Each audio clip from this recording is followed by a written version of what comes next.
دیکھیے دنیا کا سارا چکر ہے نسبت کا. ابھی شعر پڑھا کسی ہندو کا، تو کسی ہندو نے سوال کیا کہ آپ مسلمانوں کا فلسفہ ہماری سمجھ میں نہیں آتا کہ ہم بتوں کو چومیں تو ہم کافر، ہم پتھر کو چومیں تو ہم کافر، ہم بدعتی کہلائے، ہم مشرک کہلائے، ہم کافر کہلائے. کہ سمجھ آپ مسلمانوں کی بھی نہیں آتی، آپ بھی تو سارا دن پتھروں کے پیچھے ہو. وہ مندر بناتے ہیں، ایک مورتی رکھتے ہیں، اسے چومتے ہیں، اس پہ نذرانہ دیتے ہیں، اس پہ خرچ کرتے ہیں، بڑے خرچے کر کے پیدل چل کے اپنی مورتیوں کی زیارت کو جاتے ہیں. کہ آپ جو پورے سال میں حج کرنے جاتے ہو، ملینز آف دا پیپل، ایک پتھر کا گھر ہے، اس کے گرد گھومتے رہتے ہو، اور کہ ہم نے عجیب منظر دیکھا، اس پتھر کے گھر کے اطراف میں پھر ایک کالا پتھر بھی تھا، جیسے حجر اسود نام ہی کالا پتھر حجر اسود ہے، تو اس کو چومنے کے لیے ایک دوسرے کو دھکے دے رہے ہو. اور یہاں تک سنا کہ چومتے چومتے کچھ کی جانیں بھی نکل گئیں. اتنی بھیڑ میں اس پتھر کو، کعبہ پتھر کا، حجر اسود پتھر کا، سید صفا و مروہ جن پہاڑیوں کے بیچ میں کرتے ہو، پہاڑیاں پتھر کی، جس شیطان کو جس کنکر سے مارتے ہو، شیطان بھی پتھر کا،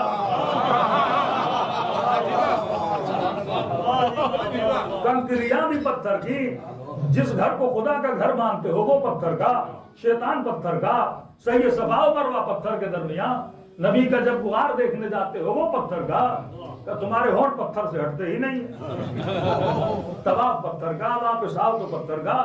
اور کا پھر شیعوں کو دیکھا تو اربعین کا عجیب منظر نظر آیا. ملینز آف دا پیپل جا رہے ہیں کس کی طرف؟ ذریعہ حسین کی طرف. کہ وہاں پتھر تھا، یہاں چاندی تھی. یہ بھی تو ایک پتھر کا قسم ہے. کوئی چاندی کو چوم رہا ہے، کوئی دروازوں کو چوم رہا ہے، کوئی گنبد حسین کو دیکھ کے دعائیں کر رہا ہے. کہ کسی نہ کسی طرح تم بھی تو پتھروں میں پھنسے ہوئے ہو. ہم بھی پتھر کے بنے ہوئے پتھروں کو چوم رہے ہیں. کہ پھر دیکھا مسجدوں میں آئے تو سجدگاہوں پہ سجدہ، پھر پتھر پہ سجدہ، پھر اسی سجدگاہ کو چوم رہے ہو. کہیں تو سارے کے سارے پتھر کے پیچھے، تو میں کافر کیسے اور تو مسلم کیسے؟ مجھے بڑی آسانی سے کافر بنا دیا اور سارے کام خود کرتے رہے، لیکن کہا کہ میں مسلمان ہوں. کہ اگر میرے دل میں پتھر کی محبت ہے تو تیرے دل میں بھی تو پتھر کی محبت ہے. کعبہ بھی تو پتھر کا ہے، سید صفا و مروہ بھی تو پتھر کا ہے، قبر حسین بھی تو پتھر کی ہے. میں نے کہا مسئلہ پتھر کا نہیں ہے، مسئلہ نسبت پتھر کا ہے.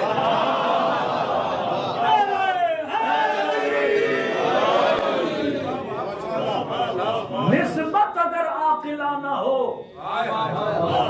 تو طواف جائز ہو جاتا. نسبت اگر غیر عاقلانہ ہو، تم نے جس کا پتھر بنایا ہے وہ کوئی رام ہے، تم نے جس کا پتھر بنایا ہے اس کا وجود حقیقی نہیں ہے.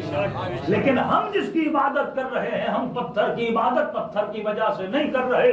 جو خالق پتھر ہے اس کی محبت میں طواف کرنے آتے ہیں.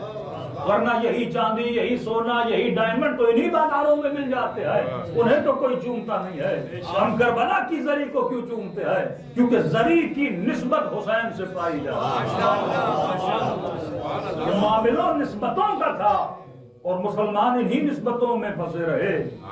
کہا کہ مجلسوں سے تمہیں کیا ملتا ہے، کربلا سے تمہیں کیا ملتا ہے، اور وہی سوال کرو کہ مکے سے تمہیں کیا ملتا ہے.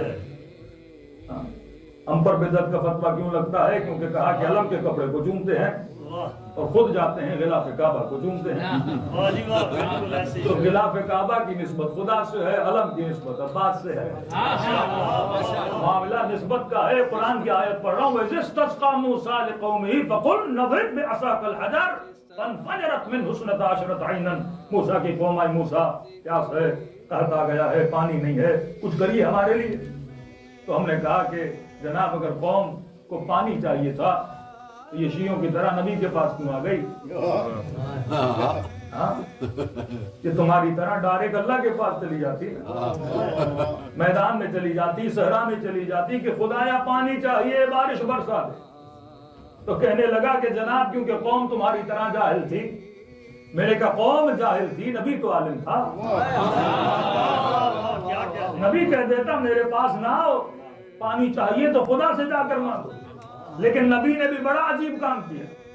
نبی یہ بول دیتا چلو میں تمہارے لیے دعا کر دیتا ہوں, اللہ پانی برسا دے, بارش برسا دے. نبی نے یہ بھی نہیں کیا, خود بھی کچھ نہیں کیا, بلکہ جو ہاتھ میں لکڑی تھی کہا فضرب بعصاک الحجر, موسیٰ لکڑی کو پتھر پر مار. اور یہ عدد بڑا پیارا عدد ہے, من حسنۃ عشرۃ عین.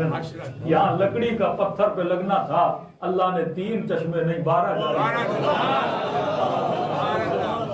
کہا میں جب بھی فیض دیتا ہوں تو 12 کے نام سے دیتا ہوں, میں جب بھی کرم کرتا ہوں تو 12 کے نام سے کرتا ہوں.